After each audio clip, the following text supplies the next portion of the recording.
আসসালামু আলাইকুম। বাংলাদেশ বেতার, রাজশাহী। স্থানীয় সংবাদ পড়ছি শাম্মী আক্তার সুমি। রাজশাহীতে ঈদুল আজহার প্রধান জামাত অনুষ্ঠিত হবে হজরত শাহ মখদুম রূপোশ রহমতুল্লাহ আলহা কেন্দ্রীয় ঈদগাহ ময়দানে সকাল 7:30টায়। ঈদ জামাতে ইমামতি করবেন শাহ মখদুম জামে মসজিদের ইমাম মোহাম্মদ মহিবুল্লাহ অথবা মোস্তাফিজুর রহমান।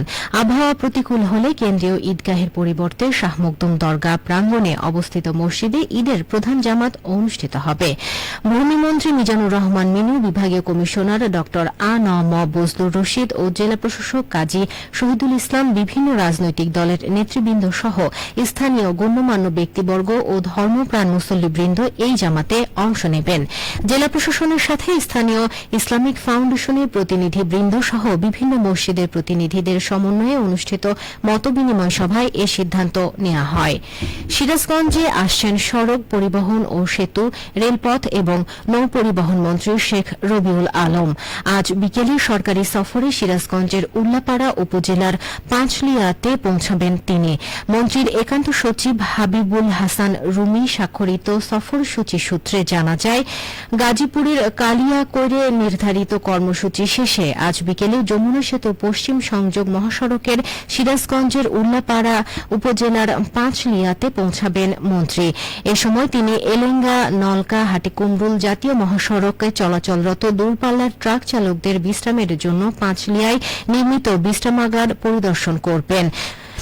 পরে এই মহাসড়কের ঈদ যাত্রার সর্বশেষ পরিস্থিতি পর্যবেক্ষণ সড়ক বিভাগের কর্মকর্তাদের সঙ্গে মতবিনিময় শেষে ঢাকার উদ্দেশ্যে রওনা দিবেন। কোরবানির ঈদকে সামনে রেখে রাজশাহী বিভাগের ৮ জেলায় এবার ৪৩ লাখের বেশি গবাদি পশু প্রস্তুত রয়েছে। এ বিভাগে এবার কোরবানির পশুর চাহিদা ২৪ লাখের বেশি। উদ্বৃত্ত থাকবে প্রায় ১৯ লাখ পশু। এই অতিরিক্ত পশু রাজধানী সহ দেশের অন্য অঞ্চলের চাহিদা মেটাতে সহায়ক হবে। এর মধ্যে শুরু হয়েছে বিভিন্ন হাটে কেনাবেচা। বিভাগের নওগাঁ, বগুড়া, সিরাজগঞ্জ ও পাবনায় গবাদি পশুর উৎপাদন সবচেয়ে বেশি। সংশ্লিষ্টরা বলছেন, এবার কোরবানির পশু কেনাবেচায় রাজশাহী বিভাগের অর্থনীতিতে যোগ হবে ২০,০০০ কোটি টাকার বেশি।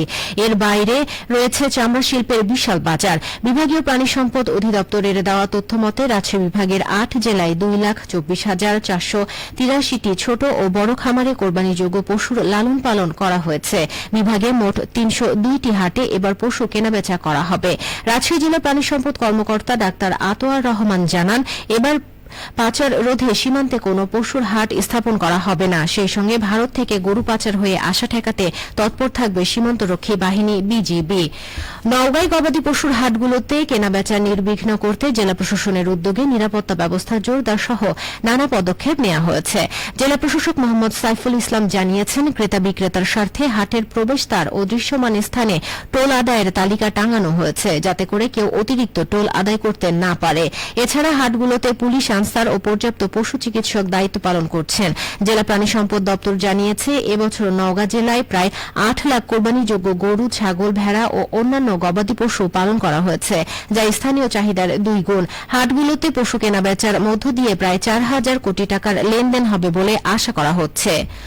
মৌচাষ শিল্পের উন্নয়নে সরকার নানা কার্যকর উদ্যোগ গ্রহণ করেছেন বলে জানিয়েছেন স্থানীয় সরকার, পল্লী উন্নয়ন ও সমবায় প্রতিমন্ত্রী মীর শাহ আলম। তিনি বলেন, গ্রামীণ অর্থনীতি শক্তিশালী করা এবং যুব সমাজ ও নারীদের আত্মকর্মসংস্থানের সুযোগ তৈরিতে মৌভিত্তিক শিল্প গুরুত্বপূর্ণ ভূমিকা রাখতে পারে। আজ বগুড়ার পল্লী উন্নয়ন একাডেমি আয়োজিত বিশ্ব মৌমাছি দিবস উপলক্ষে জলবায়ু সহনশীল মৌচাষ ও মৌজাত পণ্যর উপকারিতা শীর্ষক জনসচেতনতামূলক প্রশিক্ষণে প্রধান অতিথির বক্তব্যে তিনি এসব কথা বলেন। প্রতিমন্ত্রী বলেন, মৌচাষ শুধু লাভজনক অর্থনৈতিক কার্যক্রম নয়, এটি পরিবেশ ও জীববৈচিত্র্য রক্ষাতেও গুরুত্বপূর্ণ ভূমিকা রাখে। জলবায়ু পরিবর্তনে বর্তমান প্রেক্ষাপটে কৃষি ও খাদ্য নিরাপত্তা নিশ্চিত করতে মৌমাছির অবদান অত্যন্ত গুরুত্বপূর্ণ। তিনি মৌচাষ সম্প্রসারণে আধুনিক প্রযুক্তি ও প্রশিক্ষণের ওপর গুরুত্ব আরোপ করেন। অনুষ্ঠানে আরডি এর কর্মকর্তা, প্রশিক্ষক, মৌচাষী ও বিভিন্ন শ্রেণী পেশার মানুষ অংশ নেন।